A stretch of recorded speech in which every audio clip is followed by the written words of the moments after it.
You're tuned to Russ McClellan and Friends on the real estate show Home Sweet Home. Let's get back to Russ. Hey, welcome back to Home Sweet Home with Russ McClellan and Friends. I appreciate you, as always.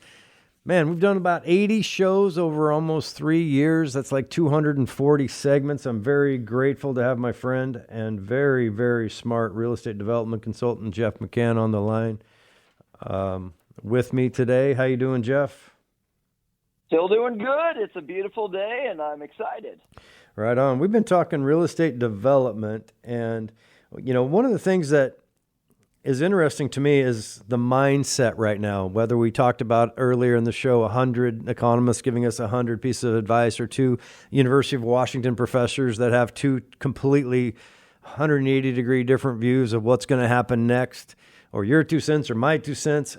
It's really fascinating. We're down in our area 75% in inventory. So developing and developers are looking around, and we're seeing people relocate and actually move here with their families for the first time at the highest level I've ever seen in my career, you know, in large part because they can now work from home and make the same money they used to have to live in Puget Sound to make. So it's kind of a redefining of our geography in the state of Washington, especially when we have those two little companies called Microsoft and Amazon in our backyard just on the other side of the hill. And we happen to have 300 days of sunshine and clean air and clean water and rivers and lakes and mountains. People like those things. With that being said, what I'm curious about is this mentality that we fight a lot, that I see in government a lot, and that is not necessarily in government, but the people that live in our area. On one hand, you know, there's a faction that really doesn't like growth, doesn't want people to come over the hill. And that includes people that just came over the hill. I call those people the slice of heaven mentality, where they got their condo, now blow the tunnel up. Don't let them in Chelan, right? We're done growing. Although a year ago I lived in Seattle.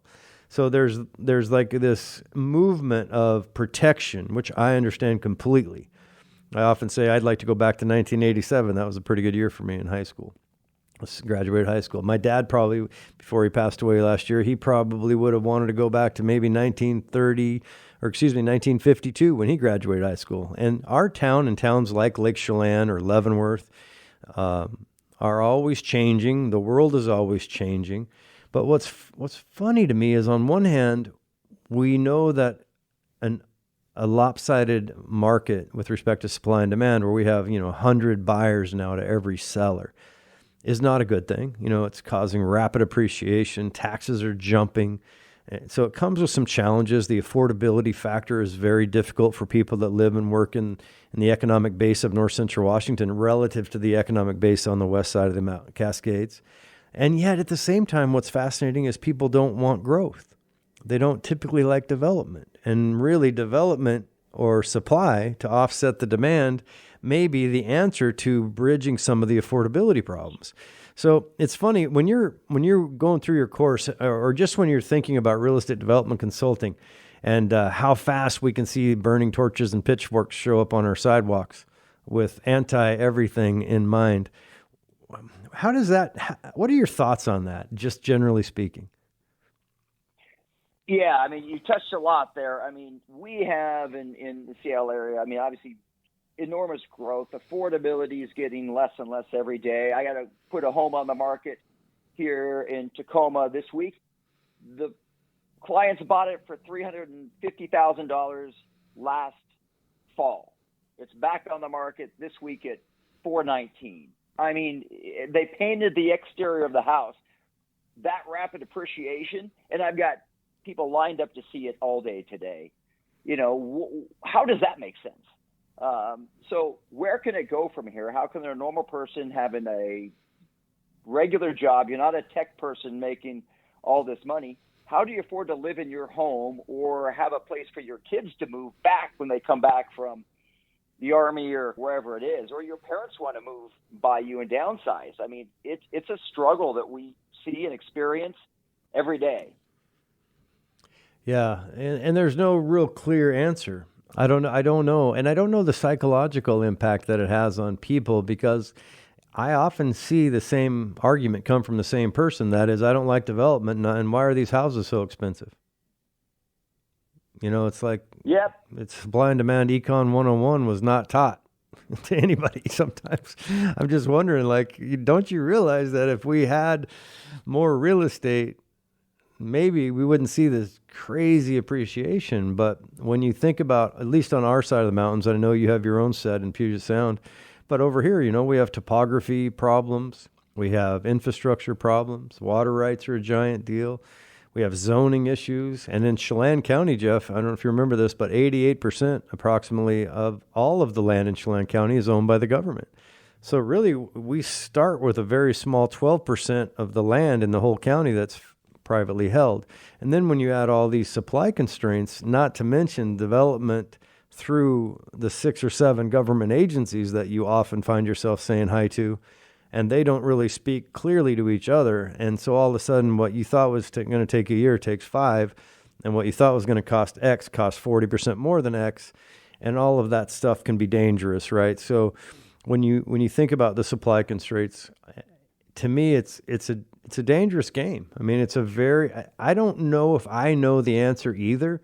I just have a feeling that when you unlock the amount of money that we've just unlocked, where people can now live anywhere they want to live, we are going to be seeing a demand at a level that when we look back in time, that the COVID virus of 2020, in my opinion, launched us into a different world. It's just a powerful changes, you know. I don't know, and I don't know what the answer is, or if that's even going to happen for sure, but that's kind of my gut feeling. How do you feel about that?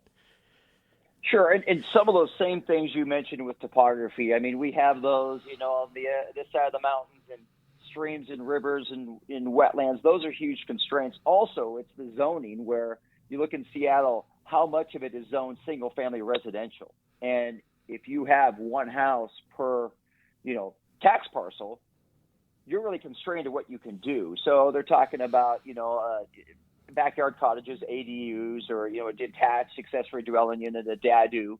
How do we allow more development into our neighborhoods close to the city center so people can get back and forth? But it brings a host of other issues. What about, you know, parking and water? So, you know, we obviously have pent-up demand and a lack of supply. So how do we then take on that supply? And places like Portland just eliminated single-family zoning. You know, Seattle's talking about how do we handle this? So, you know, we do need more supply. We need more housing.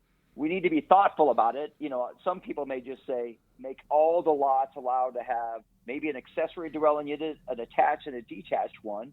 You create more inventory versus just changing it to allow a duplex or fourplex on every lot. That would obviously be a quick way of increasing the ability to have supply, but it does come with, there are probably some areas that aren't meant to have that. Roads aren't adequate or utilities aren't there yet. But we also have, you know, with our urban growth boundary under growth management, a line in the sand where we're not allowed to go outside of. So that also keeps us constrained. So, you know, it's a lot of variables at work. We have to be thoughtful about, you know, where we put development, but we obviously have a homeless issue around the Puget Sound region.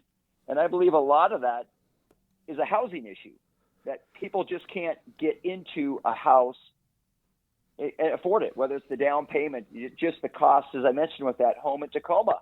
It's gone up so quickly that people that may have been able to afford it a year or 2 years ago now no longer can. What can they do?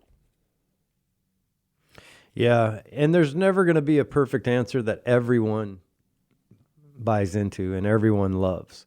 You know, I often tell my real estate brokers that work with me, just in negotiating a deal, I said, do you really know what a win-win scenario is? And they'll be like, I think so. And I said, well, that's when everybody feels like they got screwed. That's what a win-win scenario means. You know, and sometimes we have to be grown-ups and we have to realize that we can't always take our ball and go home, and that our own judgmental mindset and our own opinion is not gospel, so to speak. It's not law, right? That we have to give and take. We have to understand that through cooperation and adult conversations, we know that if things are changing, and that is inevitable, And in our case, in this side of the mountains, when you have 300 days of sunshine, big lakes, big mountains, clean air, clean water, and a good lifestyle, and a lot of people choose to live here for that. They chose not to go to New York City and work on Wall Street for a reason, or even Seattle.